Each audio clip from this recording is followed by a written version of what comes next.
I ragazzotti si dice neri, no, bisogna dire di colore. Ma sono adesso, fisicamente forse alle donne piacciono perché hanno magari un'altra dote sotto. Dicono. Dai, dai. Queste affermazioni meritano solo il totale disprezzo. Ma dove siamo finiti? Si fanno campagne per tutelare le donne, contro la violenza delle donne, contro la violenza di genere, e te vai a dire in prima serata in TV una cosa del genere, ma non è degna neanche di essere una battuta da bar dei primi del Novecento. Dal salotto di Focus alla cacciata dalla Lega. E poco importa che nel frattempo il diretto interessato si sia scusato. Il destino politico di Fabiano Barbisan cambia nel giro di poche ore, ma sono ore dense di durissime polemiche e di attacchi.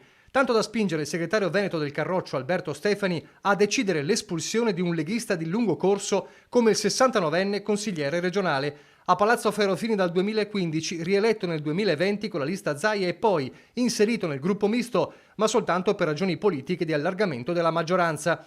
Un fedelissimo del governatore, lui che era stato consigliere ministeriale per la zootecnia proprio mentre Zaia era a capo del Dicastero dell'Agricoltura.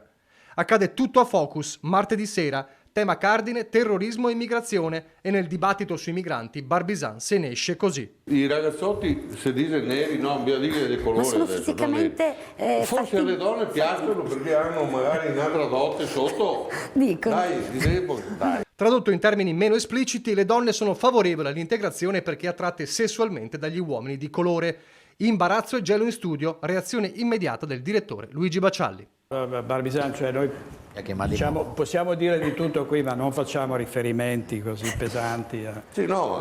No, voglio dire, dai, io mi dissocio da quanto è stato.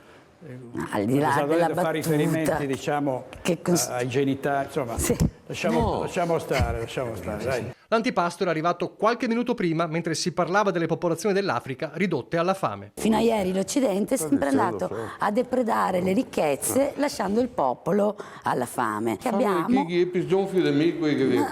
Dai. Abbastanza per scatenare la reazione con le sue parole che rimbalzano anche a livello nazionale. Donne e migranti, tra la prima e la seconda dichiarazione un 1-2 memorabile che ci riporta al tempo dei cavernicoli, l'attacco degli esponenti del PD a Palazzo Ferrofini. Quella è una vera e propria azione di violenza verbale nei confronti delle donne, anche un'azione denigratoria nei confronti delle donne. Per il coordinamento donne della CGIL del Veneto, parole indegne da parte di un rappresentante istituzionale che evidentemente coltiva idee incompatibili con i valori democratici e costituzionali. Travolto dalla tempesta, Barbisan cerca di uscirne con una nota. Mi scuso per quanto accaduto, scrive. Quelle mie parole non rappresentano né i miei valori, né soprattutto il pensiero del movimento e del gruppo al quale appartengo. Sull'onda emotiva della diretta televisiva, purtroppo, mi sono fatto colpevolmente trascinare dagli argomenti della discussione. Ma non serve. La sentenza di Alberto Stefani arriva poco dopo. Affermazioni indegne e vergognose, scrive, da punire con massima severità. Le scuse non bastano, nemmeno al partito.